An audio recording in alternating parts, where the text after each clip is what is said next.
It shouldn't do that. It should be a little spot, just like a keystroke.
Somebody's not holding it. And I was through.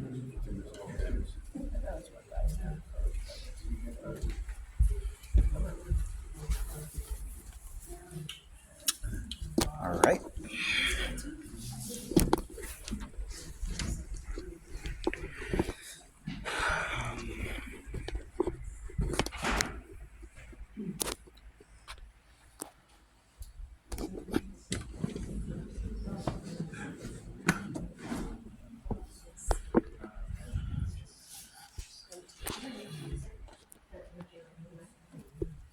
Well, we'll see how we can project.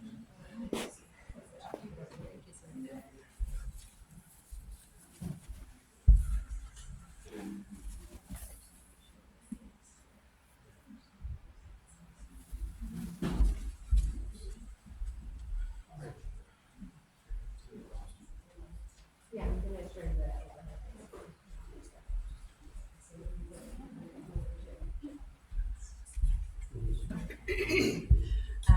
Yeah, hi everyone. Thank you so much for coming out today on this very muggy day. I appreciate it.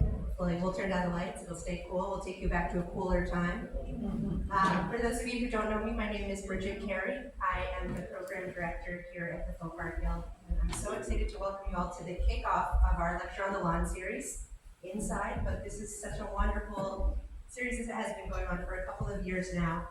And we are able to bring these free lectures to you thanks to a few generous grants that we got from the Rochester Area Community Fondation, New York State Arts Council, and the Yates County Tourism Advisory Committee. So we'd like to thank them, and of course, all of our donors. So thank you for those of you who made a donation outside.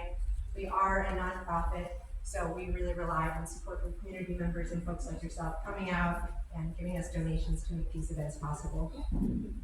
I won't talk too long, but I'll make a few announcements. If anyone needs to use the bathroom, it is available in our gallery. You exit this building, go to your left, and you'll see the paved stone pathway leading into a white building. That's the gallery, which is also open, and we would love it if you wanted to stop by and see some of the crafts that are made here. It'll be open today until 5, so you can stick around. And about 15 minutes after the lecture ends, I'll give a tour of the property. We can stop in some of the craft shops, and that will be from the gallery as well. We have a few more events coming up this summer. Our next lecture on the lawn is going to be an exciting one. It is Shake on the Lake presenting The Tempest. This is a regional Shakespeare company. They always do these outdoor performances. It's really fun. They have puppets and masks, live music. It's short, about 90 minutes. It should be a great time. So family friendly, free. We would love it if you came out. And of course, one of our favorite events of the year is Craft Weekend. We have some of our Craft Weekend teachers in the audience and hopefully some attendees. It's a really fun weekend, August 7th to 10th, where you get to pick a craft and really spend the whole weekend immersed in it. We have a lot of people, we have lunch outside. It's just an amazing, really wonderful time. If you're interested in what we're doing here and learning a little bit more about a craft, I highly recommend you check it out. We've got some posters outside for it. And I think that that's everything. I'm just going to hand it over to our amazing speaker, Dr. Bruce Gilman. And here we go.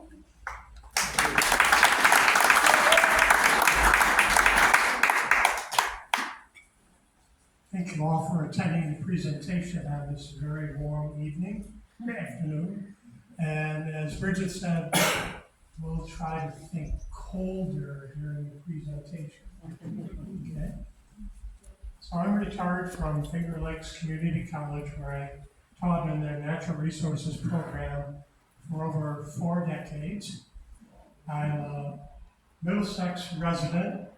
I could have walked here today, but it would have been pretty sweaty by the time I got here. It's mostly uphill from my house to here.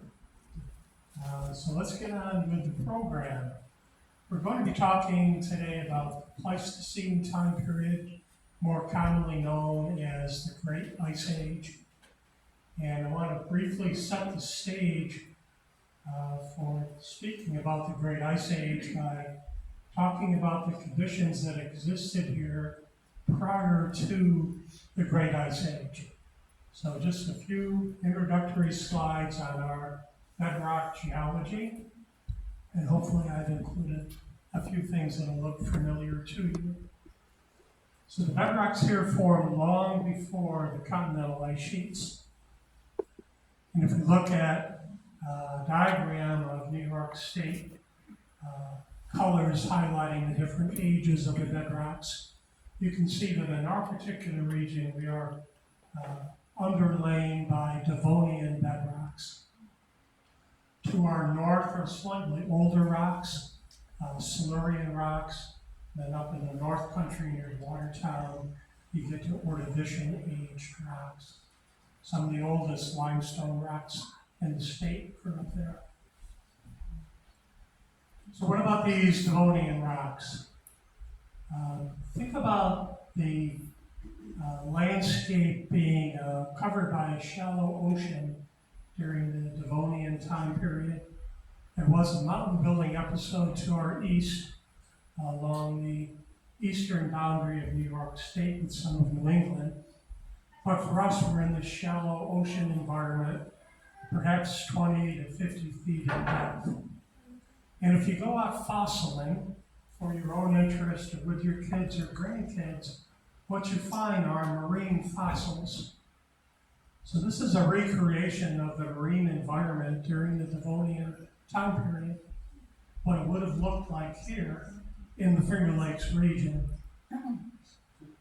Maybe there's a few things there that look familiar, but you've probably seen them in this form, perhaps a poster like this. The crinoid fragments are very, very common in our Devonian rocks. Crinoids are commonly called sea lilies.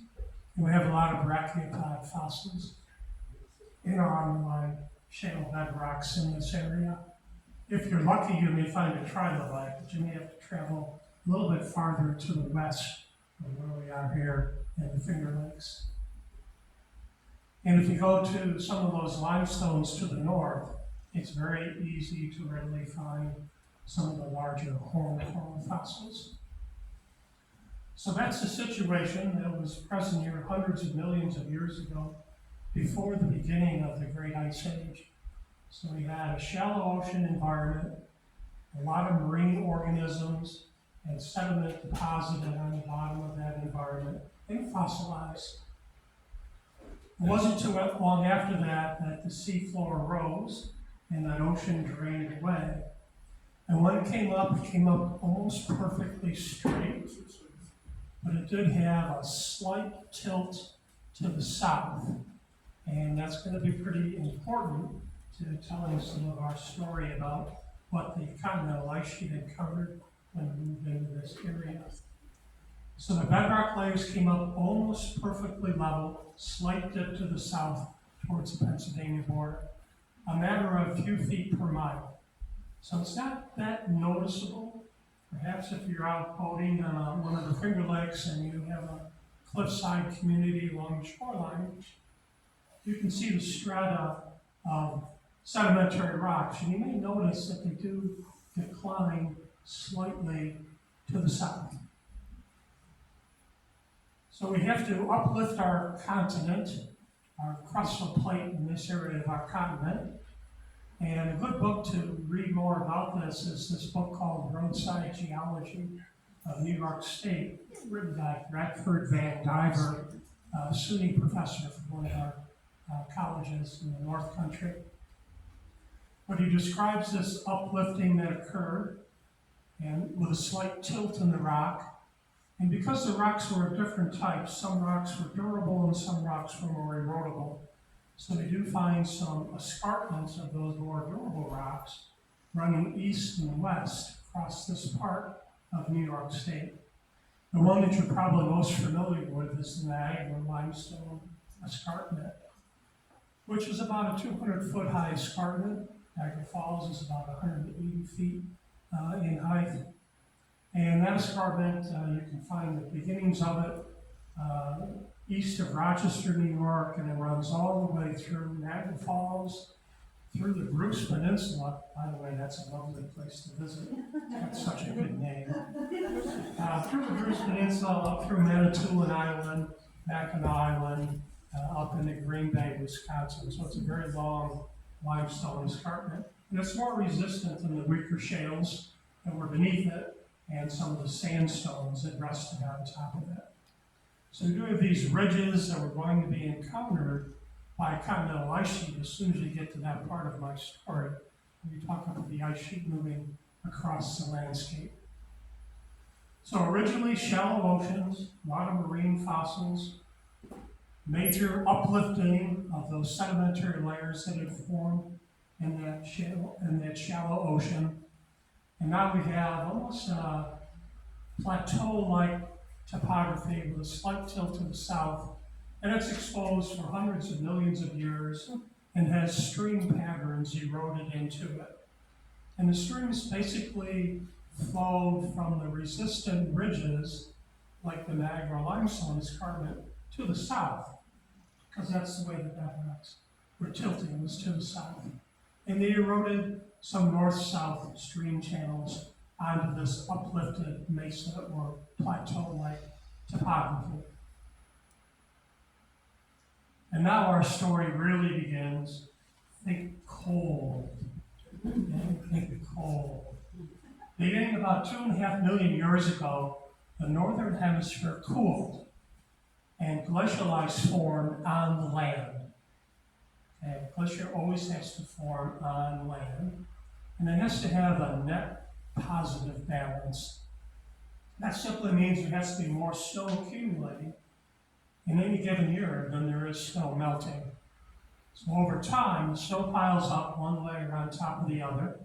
It's exposed to a lot of different pressures. It's transformed into an intermediate product called firn, which is F-I-R-N, like the plants that you might grow. And with more time, all the remaining air is squeezed out between those firn crystals, and we get glacial ice. And it's nearly as dense as liquid water.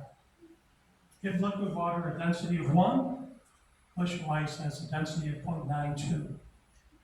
Okay, so it's really, really dense. So that's when you hear about icebergs in the ocean. Most of it's out of our view down in the ocean. Only the tip of the iceberg floats above the surface.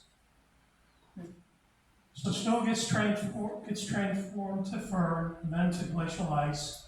We have a net positive balance, net positive budget for that ice sheet that's building up. And that ice sheet begins to spread out by gravitational forces.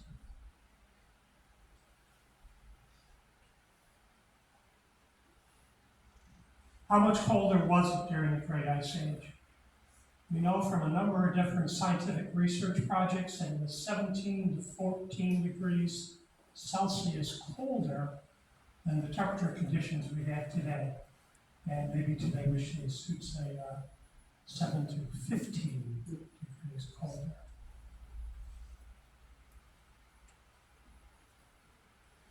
Ocean levels fell by over 100 meters. That means over 330 feet. The ocean levels dropped because so much of the Earth's water budget was tied up in frozen form and ice masses resting on top of our continent and also the European continent and also in Asia. So much of the Earth's water budget tied up in glacial ice, ocean levels fell. And this was a cycle that repeated itself during the Great Ice Age, repeated itself multiple times. So you can see that graphic chart on the right-hand side of the screen. And you'll notice that the line's going up and down and up and down. So there were cycles between warmer climates and cooler climates during the 2.5 million years of the Great Ice Age. We'll expand that out a little bit on the next slide. So here's the Pleistocene going back 2.5 million years. It's colored yellow on the top, meaning a warming time period, and blue on the bottom, meaning a cooling time period. So we have warmer and less ice if we're looking at the lines going up on this graph, and colder and more ice if we're looking at the bottom of this chart. We're going to focus our attention on the 4 recent declines on the right-hand side of the chart. I'm going to bring a little box in and call those to your attention. There's 4 little dips that come down into that cold area on the chart. And they're named after states in our country. So we have the Illinoisan Continental Glaciation, the Kansan Continental Glaciation, the Nebraskan, and then the one that is the most recent that formed all of our features here in New York State, and that's the Wisconsin stage of continental ice advance during the Great Ice Age. The Wisconsin stage began about 90 to 100,000 years ago and ended anywhere from 13,000 to 14,000 years ago. So it was resting here on the landscape for a good number of years, tens of thousands of years. Today, 10% of our modern landscape is covered by glacial ice. Most of that's in Antarctica. There is some in Greenland. There's very little in Iceland, despite its name. And there's a little bit of mountain glaciation and higher ranges up in Alaska. Even in Africa, right on the equator, you can find a glacier at high elevation on Mount Kilimanjaro. Okay, so we have about 10% of our land surface today is covered by glacial ice. It was almost a third of our land surface during the Wisconsin stage of the Great Ice Age. So if we look at North America today, you'll notice a little bit of ice covering Greenland. And maybe you can pick out a little bit on some of the coastal mountain ranges in Alaska, like the Chugach mountain range that's close to the ocean, close to a supply of water that provides heavy snowfall. But if we take it back to the Wisconsin time period, it would have looked like that. And the one that affected us here in eastern North America has been called the Laurentide ice sheet. It was centered over Hudson Bay. It was not coming from the North Pole. Okay, centered over Hudson Bay, where it reached a thickness of about 4 miles. Imagine 20,000 feet of ice the weight of that resting on the landscape around Hudson Bay. From there, that ice sheet spread out in all directions. So you can see these arrows indicated here.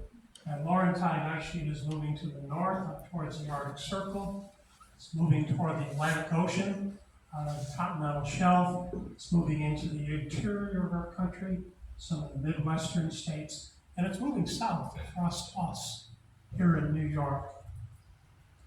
And I want you to think about this in terms of its aerial extent, how much of the landscape it's covering, but also in terms of its thickness, because that's a tremendous burden on our sedimentary bedrocks that we talked about at the very beginning. And it's so much, in fact, that depress the sedimentary rocks by virtue of the weight of this massive ice sheet. They push those rocks down. You can see that in the cutaway diagram there for Greenland, where they've actually drilled through the ice cap on that island.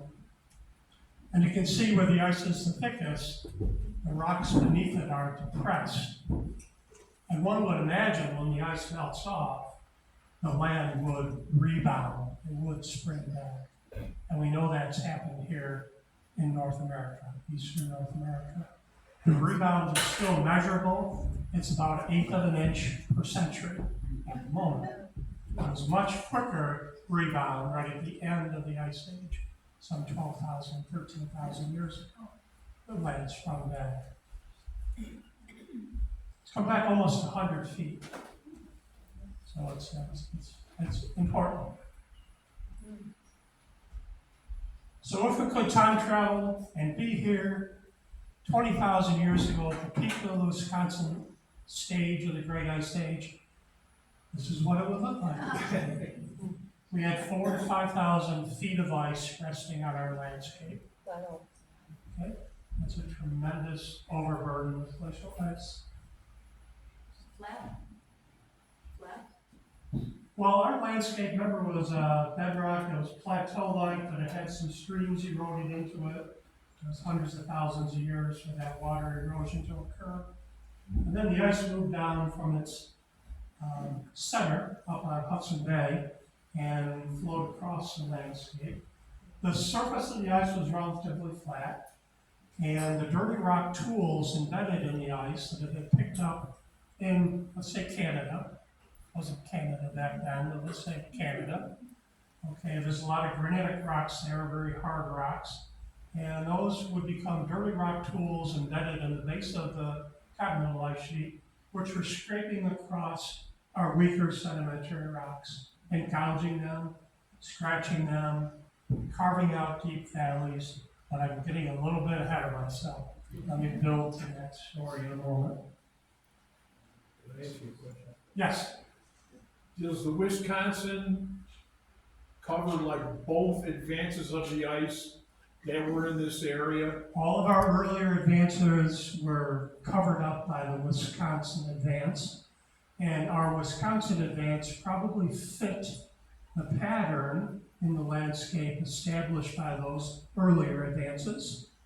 If you travel to the Midwest, you can find the end of the Wisconsin, the edge of where it was in Wisconsin, hence its name, but you can find south of that area older glacial deposits that represent Illinoisan or Kansan or Nebraskan deposits. But for our area, the Wisconsin got the farthest south. If you're in the Midwest, some of the earlier glaciations may go farther south. One glacier receded, And a warm and period then in between. and then it happened again, and it Yes. it went right in the path. Final change again, First and one, then that slow-moving ice is going to find the easiest place to travel. That's going to be that pattern that was established by the earlier advances. Now, I just pointed out 4 when I brought the little red box in the bottom of that graph. There's over 25 glacial advances. It's just the 4 we think of as being critically important to understanding our landscape. So the Laurentide was the latest advance of the Wisconsin? That's correct, and that's for the Wisconsin, that Laurentide ice sheet. Yep. There also was a big advance of mountain glaciers in the Rocky Mountains the Canadian Rockies and the American Rockies. Yeah. But the Laurentide was the one for eastern North America. I understand you say that you need snow for the. Yes, we need snow to make a glacier. We need a land surface. It needs to be relatively flat so the snow can accumulate. It needs to be close to a source of moisture, so being close to some ocean currents and getting ocean breezes bring that moisture in. And we've got to have it cold enough that that snow makes it through the summer season and has more snow piled on top of it the next year. So it's, And let that play out year after year, decade after decade, century after century. so it melts some, but then it also requires pressure. Yes, but from its own weight, Right. it'll create pressure. How is it that the ice flows? So the ice flows gravitationally, so this is our rendition of the margin of our ice sheet advancing into New York State. And so we have some uneven topography here in New York State that the ice is encountering.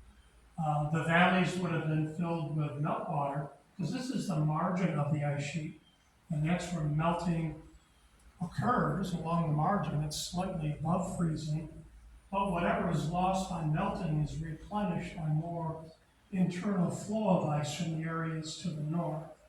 So the ice is moving, well, I don't know, you could step out of the way if you were there, if you could time travel. It's not like, oh my God, it's like she's coming at me, I gotta get out of here. That's not the case. Only when you have avalanches does it seem to move that quickly, but it has some instability as a result of gravitational forces. We're a relatively flat landscape. The ice is moving slowly. It may be a few feet per year that the ice margin is moving. And we have higher lands, like some of our bedrock hills, that go back to the really old Devonian rocks, still sticking above the ice, and some of the lower stream valleys getting flooded by meltwater. Well, we know eventually the ice is going to cover this entire landscape to a depth of 4,000 to 5,000 feet. So we're going to be entirely covered. And that brings up an important process that I want to speak about briefly, and then we'll go back to some animations that show the ice coming across the landscape. The process is known as selective linear erosion. Now, the erosion is a pretty easy concept. Flowing water erodes the landscape. Moving ice can erode a landscape. Wind blowing across a desert environment can erode a landscape. Linear means that the features we see are often long and narrow.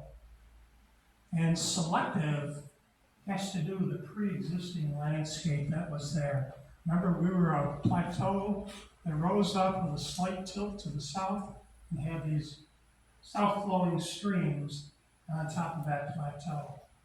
So the ice is selecting those south-flowing streams as the easiest place where it meets the least resistance to flow. So glacial ice preference to move in pre-existing stream valleys. So it's important we know what the pre-existing topography was to understand why we have 11 Finger Lakes in our landscape today. And again, we're talking about the flow at the bottom of the ice, where all those dirty rock tools have been trapped. Maybe they avalanched onto the surface of the ice and they got buried and pushed out and embedded in the bottom of the ice and scraping along the underlying bedrocks. Glacial flow accelerates where the ice is thicker, which would be where it gets deeper in those pre-existing stream valleys. And if there was a meander in that pre-existing stream valley, ice doesn't meander like water does. You know, water can go every which way, but ice is it's got a little bit of plasticity to its flow, but it's pretty solid. Glacial ice, yeah, think of it as a silly putty-like flow. And so it's going to straighten out some of those meanders that might have been in pre-existing streams. So when we think about selective linear erosion at work, here's New York State. The arrows represent what we know was the basal ice flow direction from scratches and grooves we find in exposed bedrock. And that black line at the bottom of the chart represents as far south as the Wisconsin stage, that Laurentide ice sheet, as far south as it traveled. So notice Long Island is simply a dumping ground along the edge of the Laurentide ice sheet, just mounds of sand and gravel. Notice there's one area in New York State that doesn't get glaciated during Wisconsin. That's over in the Allegheny State Park area near Salamanca, New York. And that's referred to as the Salamanca reentrant. That's where a lot of organisms that traveled south to seek refuge moved back into New York State when the ice sheet began to melt more quickly than it was being replenished by new material from the north. Quick Why question. did it avoid that area? Why did it avoid that area? It's higher ground there, and the lobe of ice coming off of the Ontario Basin is not as thick, so it doesn't move as far south. As it thickens, it accelerates and moves farther south. So it has to do with the underlying topography of the landscape. It got farther south coming out of the Erie Basin, and then of course it's coming off of Ontario, Canada, and coming across the shallow Erie Basin, which was just a river probably at that time, not a Great Lake, just as Lake Ontario was probably a river at that time and not a Great Lake. But it all has to do with the shape of the landscape and how it's corralling the movement of the ice and centering it in some of the pre-existing drainages. So it wouldn't be because there was something that was heating the land underneath there. No, nothing heating the land from below. No. Question, sorry.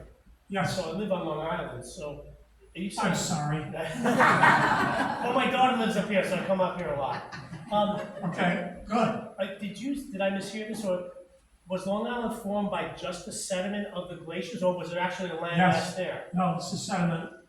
Long Island, Martha's Vineyard, Cape Cod, it's all the terminal and moraine for the Wisconsin stage ice sheet.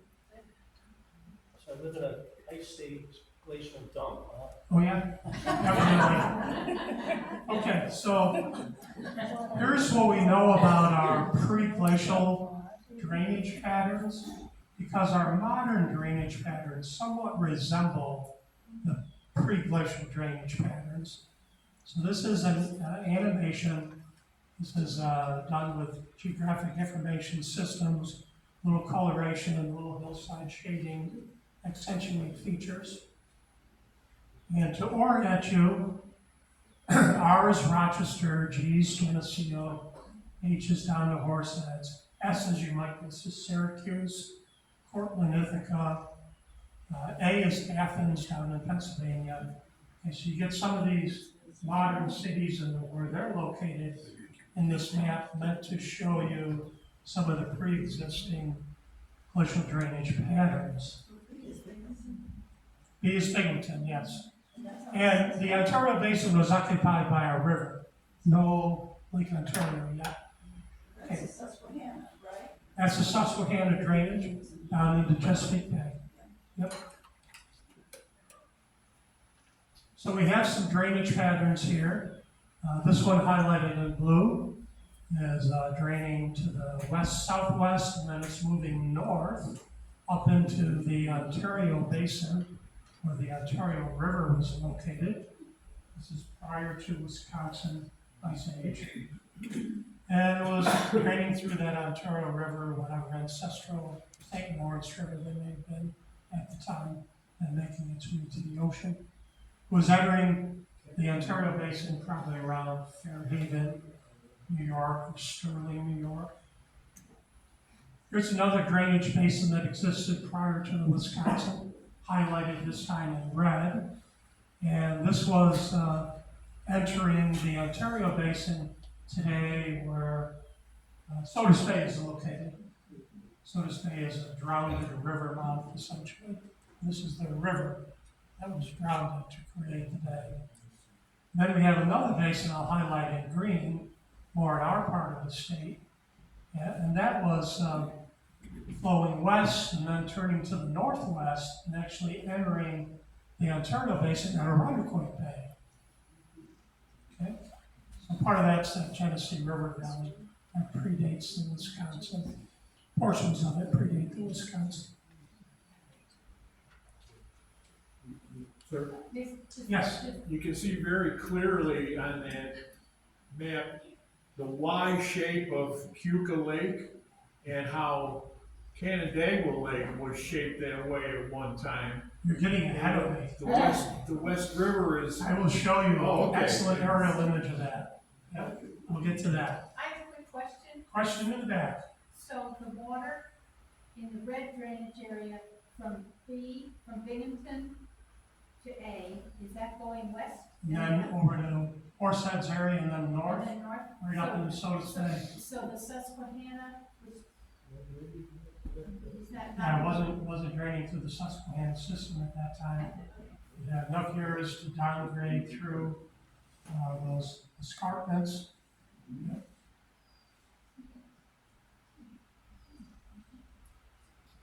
And the dash lines I just brought in allow you to think about a watershed feature that we call a drainage divide. Okay, so those dash blue lines divide the landscape up into 3 separate drainage areas. So the dash blue lines represent the high land between each of those pre-existing drainage systems. In a moment, we'll show you the transformed landscape after the Wisconsin, and it has a completely different drainage divide from this pre-Wisconsin landscape. So if that's high ground, that's why it's flowing on the upper side of it, that's why it's Flowing to the north, that's correct. And all the Finger Lakes today drain to the north as well. Okay, so we're pushing an ice sheet across this. So we got that positive balance in the ice sheet's budget. It's adding more mass than is melting off along the margin. It's growing in size. It's moving south into our area, almost perfectly due south. And you find the scratches and grooves on our older sedimentary bedrocks. You light up a compass, but it's almost due south when it came across our landscape.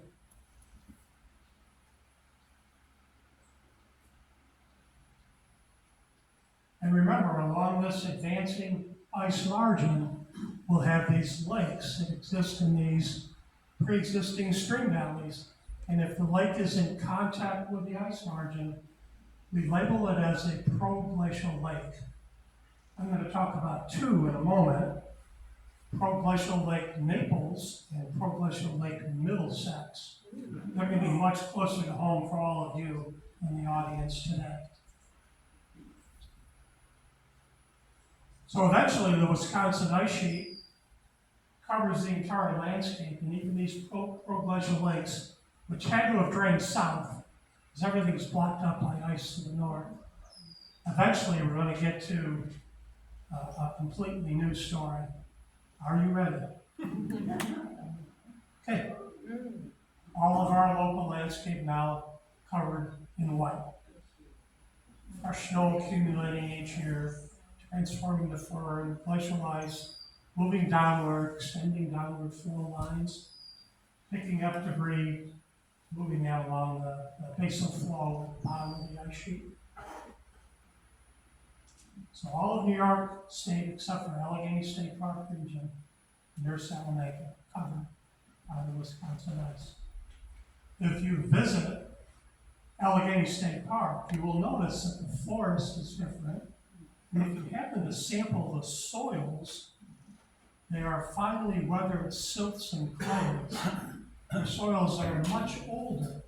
They've not been rejuvenated with fresh glacial deposit like our soils have. Our soils have a lot of sand, a lot of rock fragments, a lot of glacial boulders in our soils. Not so when you're down at Allegheny State Park. Much more age to those soils. Okay, so here's our story. And we're going to put in some basal flow lines here. count them. How many basal flow lines did I just add in? 11. How many finger lakes do we have? 11. Okay, so those basal flow lines are mimicking the location of our modern finger lakes where the ice was thicker, might be relatively flat on the surface of this ice sheet, but it's thicker underneath because there's a valley there.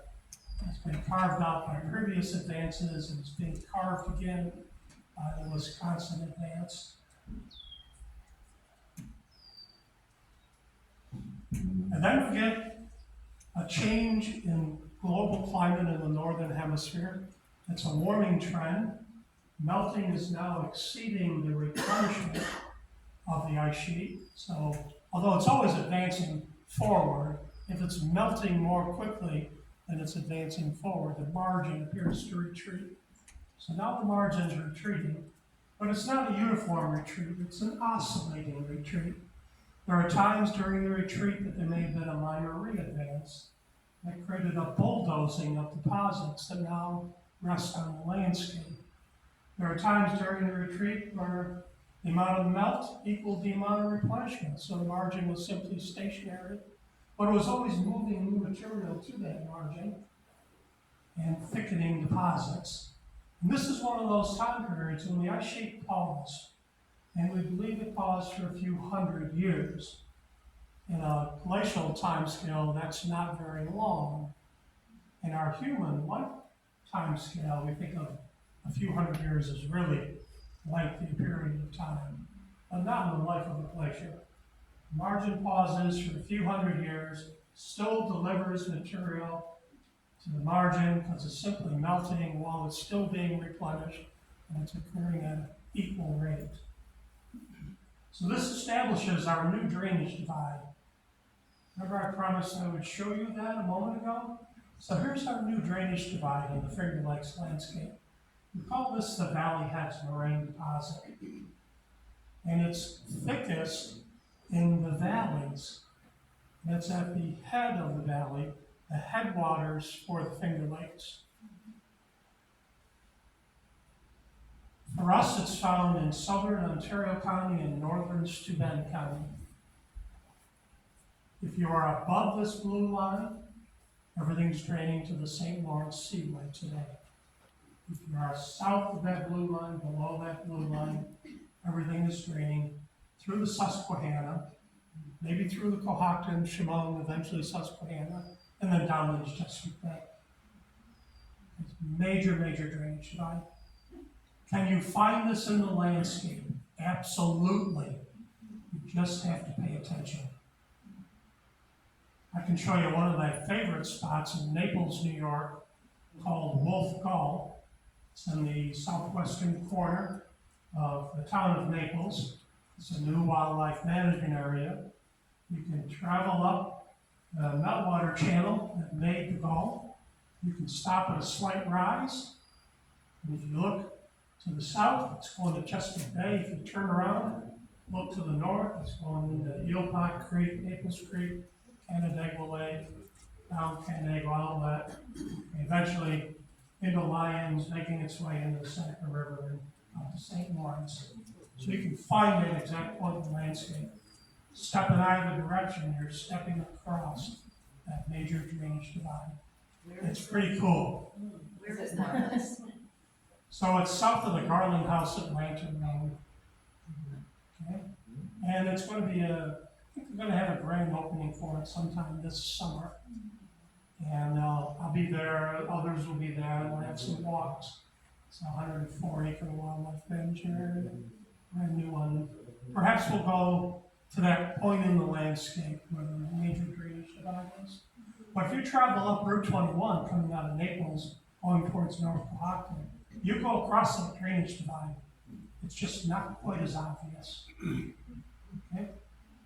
The Valley Heads Moraine is really clear when you're driving up Route 21. I'll show you an image of it in a moment. Which moraine? Which moraine? It's the Valley Heads Moraine Deposit. We have a whole series of moraine deposits when the ice margin during its recession would pause for a short time period. Over near Buffalo, there's a Hamburg moraine, and a Gowanda moraine, and an Olean moraine. Okay? So there's a whole series of these recessional moraine deposits. But the Valley Heads is a substantial one. This Valley Heads moraine is 600 feet thick. So with some length of time to allow that much material to build up south of Naples, New York. And over in the Ithaca area, it's 800 feet thick south of Ithaca. So the ice sheet, as it advanced, pushed that material out of it? It's delivering material all the time by its internal flow lines, just the debris that it's picked up by traveling across the landscapes to the north. And it's sloughing it off at the margin. So there's always calving of icebergs into those proglacial lakes. There's a lot of material it's carrying. The ice is dirty, I guess is the way to think of it. And there may be, if there's a slight re-advance, there may be a little bulldozing action associated with it. There might even be a block of ice that gets trapped on top of the Valley Heads moraine. And what happens when a block of ice melts out? It forms a kettle hole lake. So the Valley Heads moraine south of Springwater has a kettle hole lake on top of the Valley Heads moraine. And that's your little loon lake that's over there. And it's on the top of the Valley Heads moraine. It has a little kettle hole lake, a little block of ice that got trapped on the margin. One of it was decaying and rotting away. And it formed a basin that's hollowed out into these spring fed. We can sometimes just see circular hollows, and those are just channels. But if they're filled with water, we call them a kettle hole lake. More on that in a moment. How tall is the Tully Marine? How high? The Tully Marine. Oh, yeah, the Tully moraine is a pretty substantial moraine too, but it's not the thickness of the Valley Heads. It is a few hundred feet though in thickness. Bruce, when you say that the glacier is constantly delivering material to the margin. Yes, constantly moving forward. That's because the glacier is melting from the bottom and there's a It's flow some of it's melting. There's some subterranean heat from the earth that's lubricating and allowing for faster movement and transferring heat to the bottom. But it's also the pressure 4 miles thick going to a location where it's only a few hundred feet thick. So you have that gravitational force that's moving material in that direction. First downward, and then because it's melting below the equilibrium line of the glacier, it's melting on the surface, and then it starts moving upward.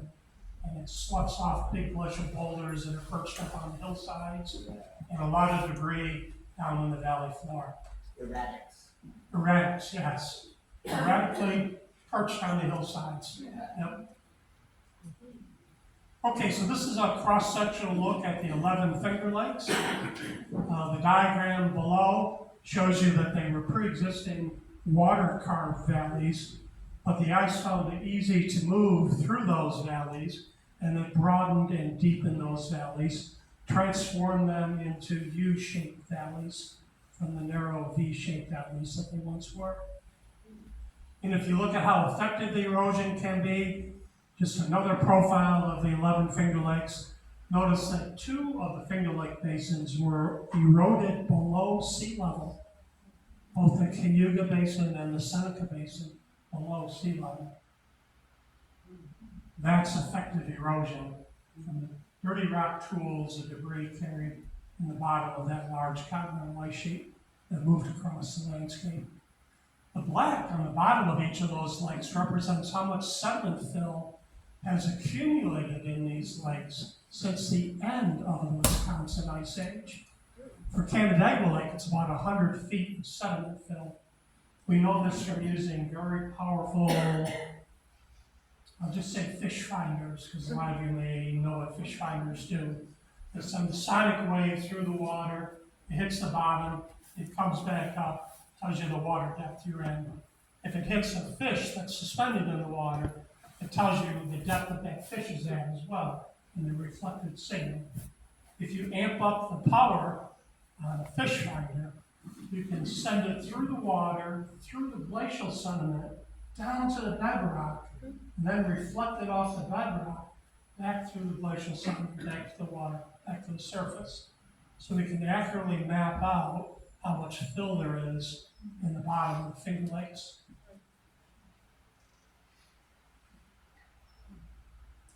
So there's our region with our 11 Finger Lakes. But I will point out there are actually 28 glacially carved valleys in the Finger Lakes region, and 11 of them contain water, but the other 17 do not. So there's no water in the Bristol Valley. There's no water in the Italy Valley. No lake there. Right? And you can go on both directions, east and west. So we have 28 broad U-shaped valleys, these glacially carved out troughs, broad U-shaped cross-section. And 11 of the valleys were dammed by Valley Heads Moraine to the south and by another recessional moraine to the north. So if you go north of the city of Canandaigua, our Canandaigua Lake story, you'll find North Street or North Road and Sand Hill Road, and there's this winding ridge of sand and gravel, and that's the top of the moraine at the north end of Canandaigua Lake. If you doubly dam a valley, you can trap water between the two dams. So 11 of the 28 valleys are doubly dammed and hold water today for our Finger Lakes, and they're long and linear, selective linear erosion. Now, the 17 valleys have valley heads moraine to the south, but there's no corresponding moraine to the north, so they simply drain off to the north and into Lake Ontario. Okay, here's that image you were talking about. Okay, a drone flyover above Ryan's Glen, or above Conklin's Glen. And looking across the High Tor wetlands, you can see Canandaigua Lake and its glacial trough that it occupies. And you can see the Middlesex glacial trough to its right, the Middlesex Valley, coming right up just at the base of the hill here, up through Middlesex and curving on up into Rushmore, New York. Okay, so it's what we call a barbed trough junction. So two glacial streams coming together, and it will create a shape much like modern-day Pupil Lake has, a Y shape. And if the moraine at the north end of Canandaigua Lake was maybe 100 feet higher, we would have a Y-shaped lake here, because it would back it up into the Middlesex Valley as well. Can you all visualize that? It's filling this with water. Yeah, so north is in the background in that image, and you're looking at the High Tor wetlands. There's a little crossroad there. Naples is off the image to the lower left corner. You get Canandaigua Lake, West River flowing into it.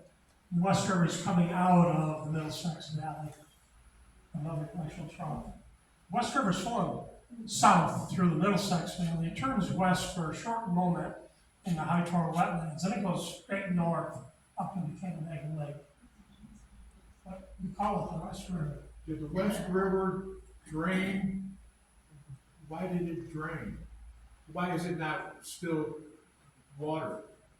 There's nothing to hold water in the Middlesex Valley.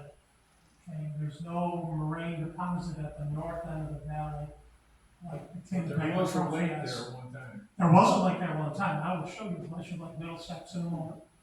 So we're going to do a brief virtual tour of local glacial features here in the Finger Lakes region, not just locally, but extending up to Lake Ontario, up into Monroe County, and down into Steuben County a little bit as well. I have to thank my student photographers who took a lot of nice images, which were shared with me. They were participating in my glacial geology of the Finger Lakes course, and I taught for many years on campus. So I want to think about what's happening along this retreating ice margin. And the diagram shows you there are blocks of ice that we've mentioned earlier can melt out into kettle lakes. There are meltwater streams and rivers that flow from the edge of the ice sheet across the landscape. There are moraine deposits, end moraines and recessional moraines. There are streams that flow beneath the ice sheet that deposited along their banks and formed eskers. So there's all sorts of these features in our landscape. And I want to talk about the meltwater channel first. That would have been along the edge of the ice sheet. And our largest meltwater channel is the Route 96 corridor in Victor. So if you're in Farmington, you have Route 96 going to Victor, through Victor, up into Fishers, and where the thruway is, you're in that meltwater channel. Okay, so there's a big ice meltwater channel there. Today, it's just a valley. It's got a railroad track in it. It's got a couple of abandoned railroad trails that have been set up, the Auburn Trail and Lehigh Trail. Okay. But it's a relatively flat landscape. If you get up into Fishers, New York, it's all sand dunes that would have been along the bank of that outlet river channel, which make for really peculiar natural type communities in Fishers, New York. Is 390 through Danville the same kind of thing? But that's going north-south, so you don't really get into it there. You're in the old Genesee River Valley, which is a glacially carved trough. So, also up in that corridor along Route 96, when you go up above the meltwater channels, you can find blocks of ice restrained in the sandy banks along that meltwater. So if you're in Powdermill Park or just south of it, along Benson Road in Victor, you can find a series of kettle hole lakes. Okay? And the biggest one on the map, still here in Ontario County, is Crossman Pond, right along Benson Road, just before you get to Powdermill Park. And this one is treacherous. It has a false bottom. So the surrounding topography is pretty high. There's not a lot of wave action on this. And organic matter settles down, but not all the way to the bottom to form a solid hard bottom. It settles down part way and then just kind of hangs out there and floats. Dead snail shells, peat mosses, sedge and grass fragments. You step on it, you think it's going to hold your weight? Sorry, it does not. You disappear into this organic ooze in the false bottom sediment. I knew it as a kid. It only happened to me once. I'm a quick learner. There are other notable kettle hole ponds in our area. Mendon Ponds Park in Monroe County was set aside for its glacial features. And there are numerous kettle hole ponds there. Probably the more famous one is the Devil's Bathtub, which is about, I think it's like 68 feet deep. Really small surface area, no wind action, nothing to ever mix the water in that kettle hole lake. So the water at the bottom is always anoxic. There's no oxygen there, no way to get surface oxygen down to the bottom. So it's a very peculiar lake. There's about a dozen of them in New York State. We call them meromictic lakes. The wind only mixes a little bit of the surface water where oxygen doesn't get to the bottom. So very peculiar biology. Some other notable kettle hole ponds. This is the Junius Ponds complex. Most of that is now protected as a New York State unique area. This is Lowry Pond, one of the bigger ones that you see along Route 318 when you kind of travel parallel and south of the New York State Thruway. So lots of kettle hole ponds in our area. They're all glacially formed. And then we have drumlins. These formed beneath the glacier as it was moving across the landscape. The glacier had to be just the right thickness. It had to encounter a slight obstacle that would increase the pressure underneath the ice as it moved up, over, and around that obstacle. It would cause it to squeeze out or plaster out debris that was in the bottom of the ice sheet out of the obstacle and streamline it the way the glacier was moving. So all of our drumlins are north-south in their orientation. They have a steep snout to the north, and they have a long tapering tail to the south. And their orientation and their shape tells us exactly the way the basal ice slope was for this continental ice sheet. I love this one on Gillis Road. It's up in Farmington, almost to Victor. up in a little hamlet called Brownville. There's an old maple syrup shack up there on Hills Road. And I like this one because it's deforested, and you can see the shape. A lot of our drumlins are steep enough slopes that they still have nice sugar maple beech forest growing on them. And you have to kind of look between the trees to get an idea of the overall shape of the drumlin. But this one was deforested, used as a pasture. And this one's pastured by lean beef. You know what lean beef are, right? That special breeded cow that has two short legs on one side, normal legs on the other side, so they can stand up on the slope of these drumlins. I had her going for a minute. I won't talk about ground beef, sorry. Are there drumlins elsewhere in the country? Yes, but we reside in the largest drumlin field in the world.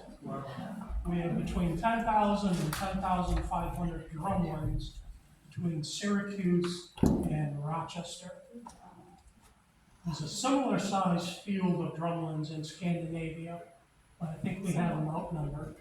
And there are drumlins in Wisconsin, Michigan. They have a different orientation because the ice was flowing differently out of the Great Lake basins over in that area of the country. But why? Is it the makeup of the? It's the nature of there being some resistance in the underlying landscape. And the ice is just the right thickness to convert it from eroding to deposition underneath the ice. So that's going to have those conditions met. One of the most famous drumlins in our area, and if you've not visited, I would encourage you to visit Chimney Bluff State Park, because it's one of the few areas in the world where you can see the interior of a drumlin.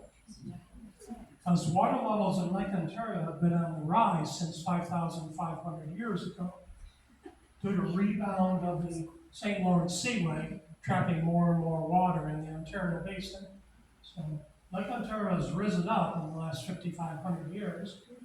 The wave action has worn away at the toe of the drumlin snout. Wind action has eroded the exposed surface. And there's actually a wetland on top of this drumlin, and water seeps from that wetland to the face of the cliff. And there's little rivulets that form these little features that give you the Badlands topography here at Chimney Bluffs. It's about 120 feet high, and there's a nature trail right across the top. You can also walk right across the bottom, and you can look at the diamigton. That's the matrix of material that makes up the drumlin. It's just a jumble of stuff squeezed out onto the ice. It's not layered, it's not water deposited, doesn't have ripples in it, doesn't show any water action at all. It's just a mixture of sands and clays. The clays create glue, if you will, that hold it, somewhat resistant to erosion, but the face of this actually retreats about 6 feet per year. So steadily moving back. Yep. So that picture I took hanging out of a two-seater airplane 35 years ago is not what it looks like today. And the pinnacles and the features there change constantly. I mentioned cane deposits, or I didn't mention cane, I mentioned moraine deposits. Sometimes the moraine deposits have little rounded knolls on them. We call those cane moraine deposits. This one is in Ionia, New York. It's called the Hopper Hills. It represents one of the highest points. Hopper Hills extend just into Monroe County. I think it's at the highest point in Monroe County are these Hopper Hills. Route 64 traverses the southern edge of the Hopper Hills and then turns and goes up into Mendon, New York. Actually traveling along that road. Years ago, they used to have bison that grazed there, and there was a barn with a captive African lion, if I remember correctly. And there was a restaurant there too, on Strong Road that comes into 64 at that point. Yeah, Locust Lawn or something like that. Yeah, I remember that from a kid. That was quite a few years ago. Okay, so yeah, cane moraine deposits. Are there other cane moraine deposits? Here's another one, we call it the Pinnacle Hills up in Monroe County. And this cane moraine deposit, it's a recessional deposit, changes the course of the modern Genesee River and moves it westward. So the modern Genesee River has to cut a modern post-glacial gorge to get to Lake Ontario up in the Seneca Park Zoo area. And the ancestral mouth, Roccoquoit Bay, the ancestral mouth of the Genesee River, is blocked by Pinnacle Hills and another moraine deposit just to the south. So this is the Highland Park area, and maybe some of you have traveled up there. Beautiful cemetery up there, the old river campus for the U of R and that whole region. Other glacial troughs, go up to Ontario County Park. And go to the jump off and look to the north. You see the Lake Ontario plain there in the background. Sometimes you can see Rochester if it's a clear enough day. And you'll come across one of these broad glacial troughs. This one's called Burpee Hollow or Egypt Valley. Goes by both common names. There was once a lake there because there was once ice to the north blocking any drainage, and there's higher ground to the south. It was a very short-lived lake. The jump off, I think, is about 1,000 feet above the valley floor. Okay, now if we come back to a really old map by a famous regional geologist, Herman Leroy Fairchild, described a lot of the original glacial geology of the Finger Lakes in the 19-teens and 1920s. This is one of his maps. I've just added a red circle to it. And we're going to go to that red circle in the southern end of the Canandaigua Glacial Trough and check out the Valley Heads Moraine. Diagrammatically, it looks like this. So in this image, you're looking south. You've got the valley floor in the foreground. You've got the bumpy Valley Heads Moraine. And then you've got an outwash plain in the shallow lake that would have stood at an outlet for the lake on the top of the Valley Heads Moraine to the south. And we have that right here in the Canandaigua Valley. This is the Ithaca Valley in that diagram. But here's the Canandaigua Valley. Traveling up Route 21. Stop before you get to Steuben County. There's lots of little pull-offs. It's a grassy area that they cut for hay once or twice a year. It's this hilly topography on the top of the Valley Heads Moraine. At the top of the hill, it's 600 feet down to the bedrock. If you're in one of the hollows, Hummock Hollow topography, if you're in one of the hollows, it's probably 400 or 450 feet down the bedrock. That's native bedrock in the background. That's the Allegheny Plateau, that uplifted plateau that tilts to the south. And Wolf Col is just over the top of that hill in the background. Bruce, are those hummocks that are right outside of Naples going toward Cohocton, are those homelands? Nope, those are all bedrock hills, and then you get the top of the Valley Heads Moraine.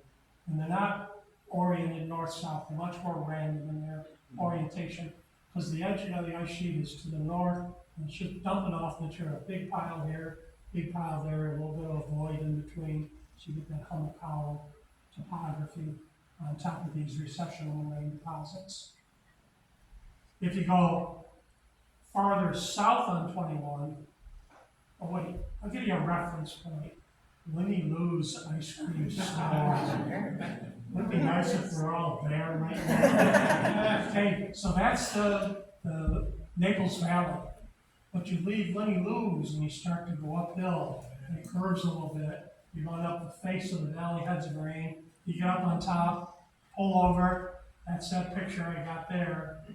And then you go all the way to North Cohocton, another mile or two south, and you get past the top of the Valley Heads Moraine. And this is just beyond North Cohocton, still traveling on the glacial trough and going towards Cohocton now. It's about a 6-mile stretch from North Cohocton down to Cohocton. And that's all lake bed. That's lake bottom. Okay? It's flat. It's almost stone-free. If you look along the bedrock hills in the background, You might be able to find where the beach was for this lake. There's a dairy operation about halfway down along this valley. And the dairy farmer knows where he can get sand for his dairy operation. He knows where the glacial beach is that corresponds to the water depth in this lake. And this lake outletted at Cohocton, okay, to the Susquehanna. If you find a stone in those fields, it was a stone that was deposited from an iceberg floating on the surface of this proglacial lake. And as the iceberg melted out during the short summer season, the rock simply fell down to the lake bottom, so we call it a drop stone. The lake was covered by ice in the winter, which would allow for the clay suspended in the water to settle out in the winter. It was ice-free with icebergs drifting around on its surface in the summer. So it was turbulent enough to suspend the clay to allow the silt to settle out during the summer. So we get seasonal couplets of silt and clay on the lake bottom. And that's what my little photo inset is. Silt clay, silt clay, silt clay, and all of a sudden there's a drop stone that rests in it. And you can find those if you dig down into these old lake bottoms in our area. You can clearly find those laminations of silt and clay. You can count up how many there were, know how many years the lake stood in that area before it drained away. I'm trying to get my bearings from the photographs here, Bruce. So all those hills like are south of Naples that have the windmills on them are the bedrock hills. Those are bedrock hills. But that's different than if you go on the other side of 21 and you're looking at Crystal Hills. The other side of Honeyway is over in the Springwater Valley. Yeah. So the valley has grade extends through that Springwater Valley, well, Dansville, in that area. And it goes over, it kind of peters out when you get over towards Silver Lake. Okay. Yeah, So I'm talking south about of like the Springwater Valley. like the Crystal Hills over on the other side of the Richmond area. Yeah, so if you're driving into North Cohocton and then turning west on 21, right? Right. Yeah, and you come into Wayland. Mm-hmm. Okay, that's all Valley has rain that you see there. Okay. It's all that bumpy hilliness, just like its own hilliness spot. And it pretty much ends when you get over into that Springwater Valley. It drops a little bit into Dansville when you get into the old Genesee Glacial Trough. Now I'm going to show you something that takes a little bit of explanation. So the white represents the ice sheet margin. The blue represents proglacial lakes. If you see a little bit of lighter blue underneath my medium blue color, that's a modern lake in the topography maps that I was using. This is a acetate overlay on a series of topographic maps. So you can see Canandaigua Lake. I don't know if I can get a little pointer here. Right there? Is my pointer up there? No. No, okay. So it shows on my screen and not up there. Stay. Okay. Oh, I lost my picture. It's on your back. Sorry. There we go. Okay. So there's modern day Canandaigua Lake. There's up at the top, just barely showing, is modern day Honeyway Lake. So it gives you an idea of the extent of this landscape. And there was some research done in Antarctica where they sampled how quickly an ice sheet thickens as you move from its edge into it. And they described, oops, sorry, I'll go back to the microphone. They described a formula, H equals the square root of 22s, which describes that parabolic shape of how quickly ice thickens. I said, cool. I'm smart enough to put that on some graph paper, that shape, if you're 100 meters in, if you're 200 meters in, if you're 300 meters in, predicting how deep the ice is going to be. And then all I have to do is pick a starting point on my map, which has this acetate, clear vinyl acetate on it. And then non-permanent marker pen, I can draw in how thick the ice is. So that gives me these white areas with 1 meter or 100 meter contour lines, 300-foot contour lines in black. The ice is thickening up as we move from the edge. The ice is thicker, so it extends as a tongue of ice down the valley, and then it traps meltwater, depending on how high it is topographically to the south. So I can mimic where all these lakes were. This is Glacial Lake Naples. Now, modern day Canandaigua Lake sits at an elevation of, surface elevation 683 feet above sea level. This lake was about 1,300 feet above sea level. This lake was about 800 feet deep. Canandaigua Lake is 276 feet deep, I think, at its deepest point. So this was a substantial lake. To its right, you have Glacial Lake, Italy, and over to the far left, you have kind of a combination lake that's in Hemlock Canada's valleys. And it has kind of an odd shape to it because of the contours of those valleys. Honeyway Lake was just an arm, if you will, in Glacial Lake Naples. So much like modern day Cranberry Lake up in the Adirondacks has all these embayments on it, and that would have been the case with Glacial Lake Naples right at the end of the Ice Age, about 11,000 years ago. And where did Glacial Lake Naples drain? I showed that to you previously, over the top of the valley heads, into Cohocton, and then down to South Cohocton, and eventually into the Susquehanna drainage. So everything was going south, everything blocked by ice to the north. So if this place where we are right now is at 1,400 or We would have so, been above Glacial Lake Naples. and kind of almost in a beachfront sort of Oh, beachfront resort property. kind of property. I see Even where on you're the going edge. with that, yeah. Yeah, that's good, I like that. The other thing we can find are delta deposits that tell us that there was once a lake outlet channel here, and now we have a delta deposit. So this is me standing at the delta deposit in Potter, New York. So when you drive from Middlesex to Potter on Route 364, you're in a Glacial River channel. And it's the outlet channel for Glacial Lake Middlesex, which stands about 110 feet below Glacial Lake Naples. So what happened was the ice margin retreated northward, more melting than replenishment, so the margin retreats northward, and it suddenly uncovers a spot right here on the top of East Hill, just about a mile north of here. It uncovers a lower drainage point than the Cohocton drainage point, quite a few miles to the south. And then catastrophically, the water level in Lake Naples drops, because it's got a lower place it can escape.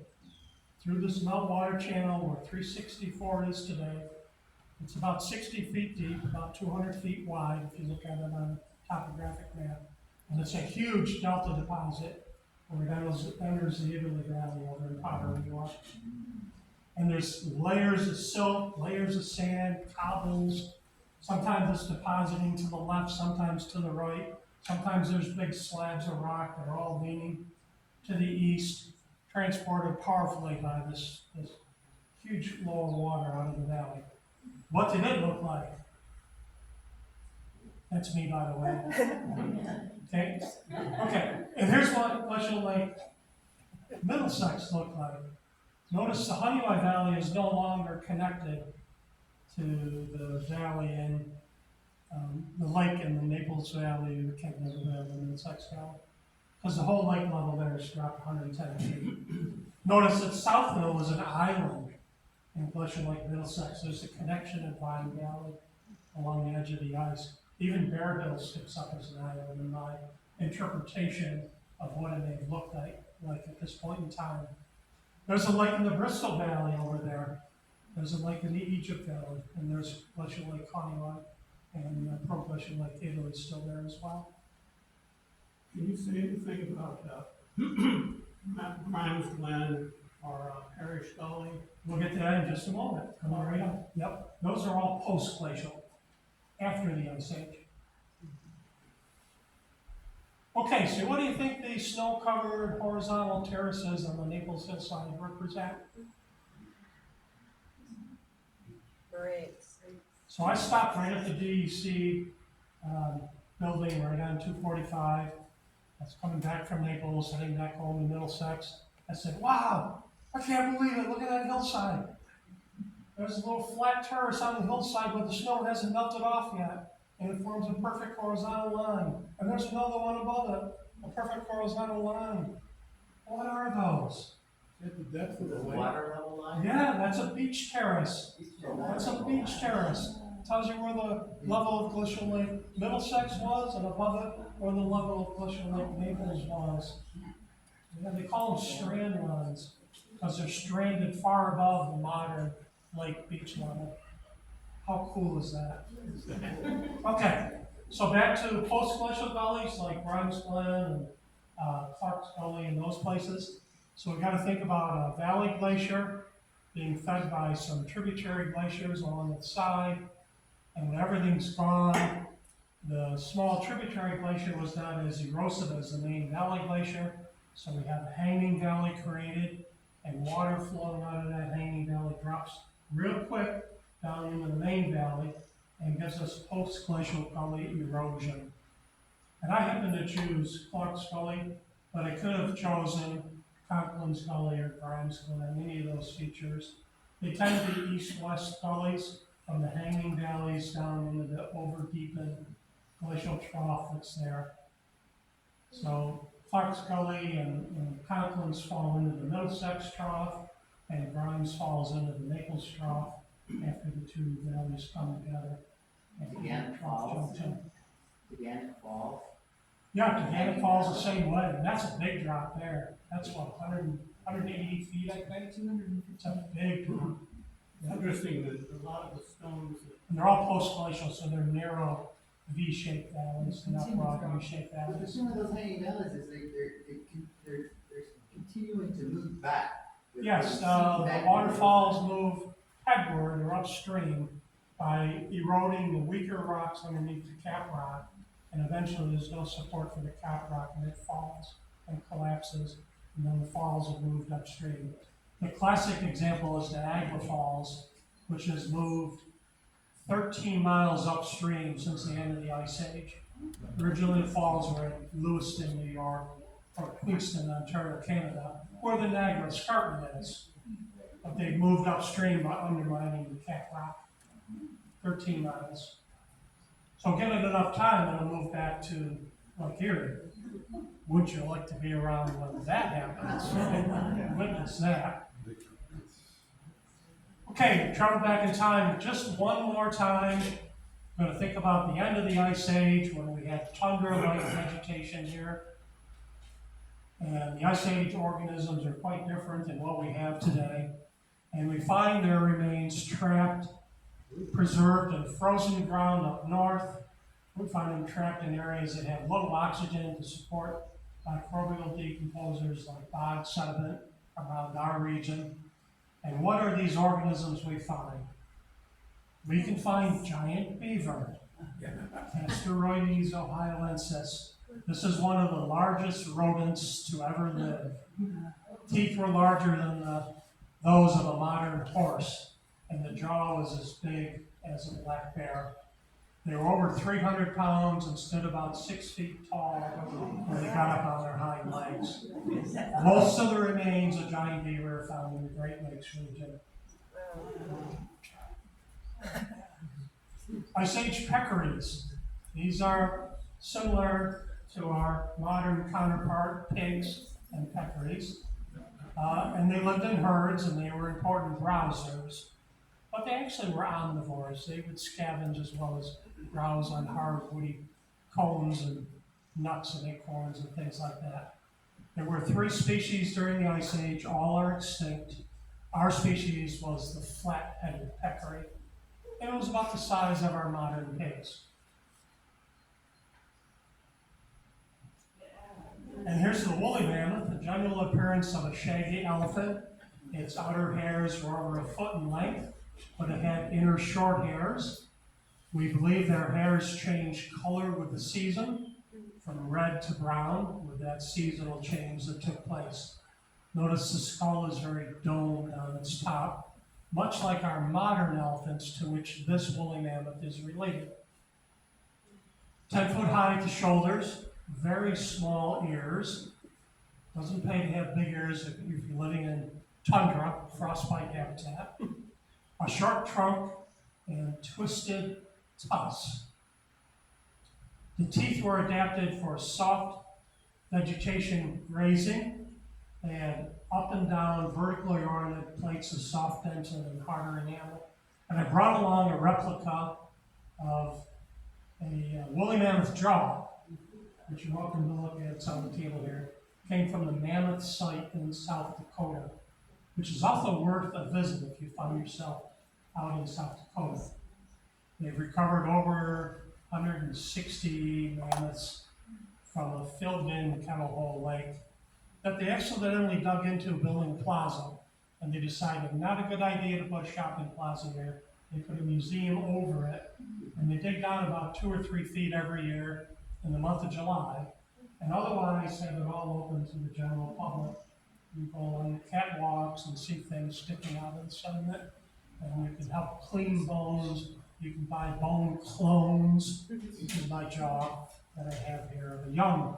This is a young woolly mammoth, an adolescent. Why do you think the tusks evolved to that curve? I think the tusks were used to disrupt the permafrost so they could get at mosses and soft sedges and maybe some of the dwarf arctic shrubs, which they were grazing on. There's always thought that it might have been to show off their sexual prowess, if it had to do with, attracting a mate. They had large, showy tusks, but there's not much evidence to support that in the geologic record for woolly mammoths and some of the relatives of them. And then we have American mastodons. And this is taken from the Associated Press a few years ago, 1994, when a woolly mammoth was excavated in East Bloomfield, New York, as a man was digging a pond. He set his dog out in the evening to let the dog do its business, and it came back to his door dragging a leg bone, which was about 4 feet long. I imagine the dog had quite a grin on his muzzle. What I found, Dad, the size of this bone. They uncovered, I think, 84 bones. It was a mammoth that had been butchered by early Native Americans and put underwater to prevent spoilage. The tusks were missing. They often were taken and used for other purposes by the indigenous peoples of that time period.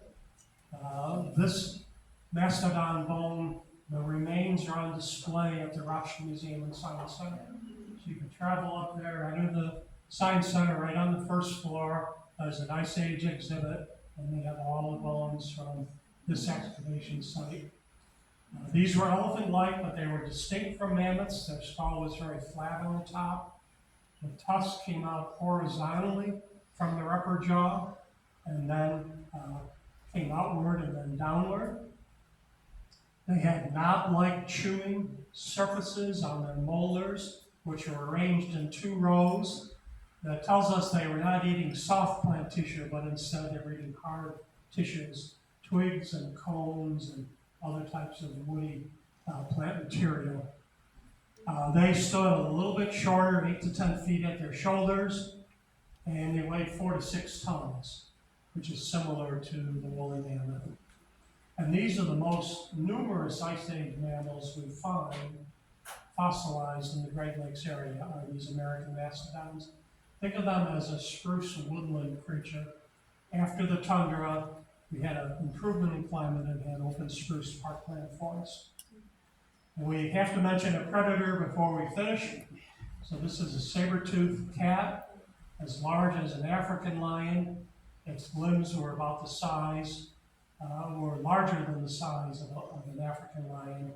And those strong limbs and bulky build to the body suggest it was an ambush predator.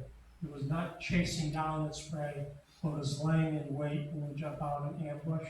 Probably hunted in packs, and a large ape, when it opened its mouth, weighed 350 to 600 pounds. This is a large cat, and stood about 1 meter high at its shoulders, about 39 inches at the shoulders. So I did bring specimens along, replicas. Some I purchased from the La Brea Tar Pits in Los Angeles, California. You can purchase those online, and others came from the Mammoth site in the photos. None are real animals, but they're replicas, molds made from real fossilized bones to produce these for educational purposes. So thank you very much.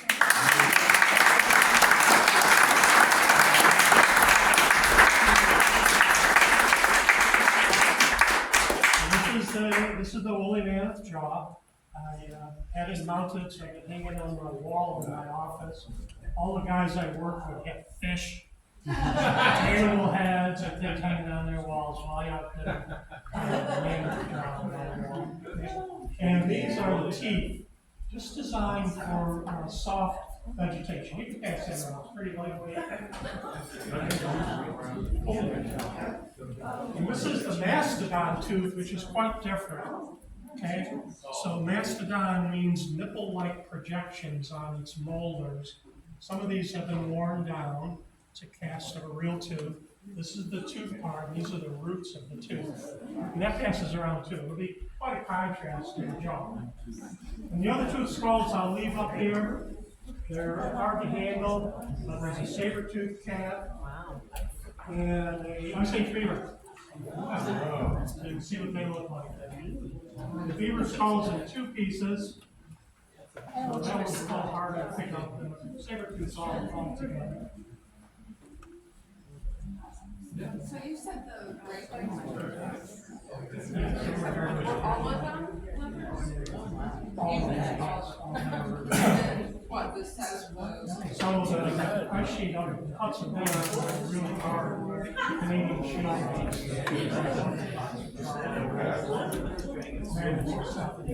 But it's the contact point between our drive and our submerged. And the contact point actually causes up great contact. Yeah, really.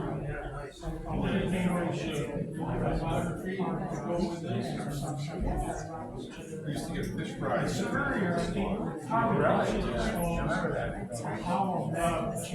see the library. Yeah.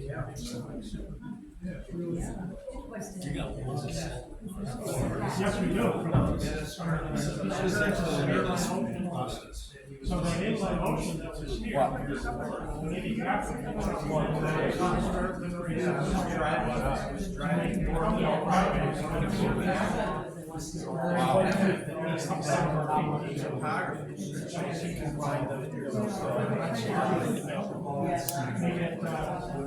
covered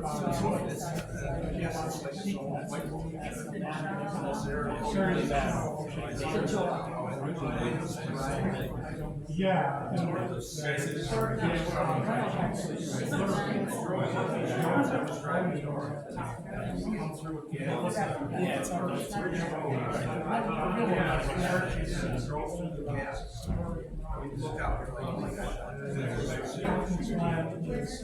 Also, down deep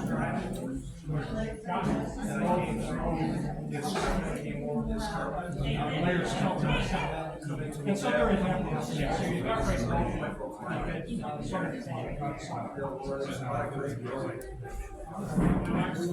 yeah, so the pressure rise out water rolling out.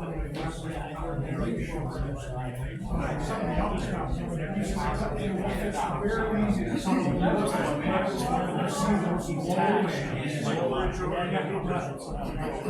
well, I guess the older drawing is yes.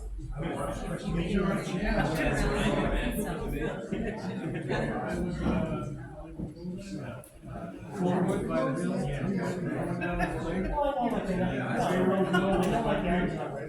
hill.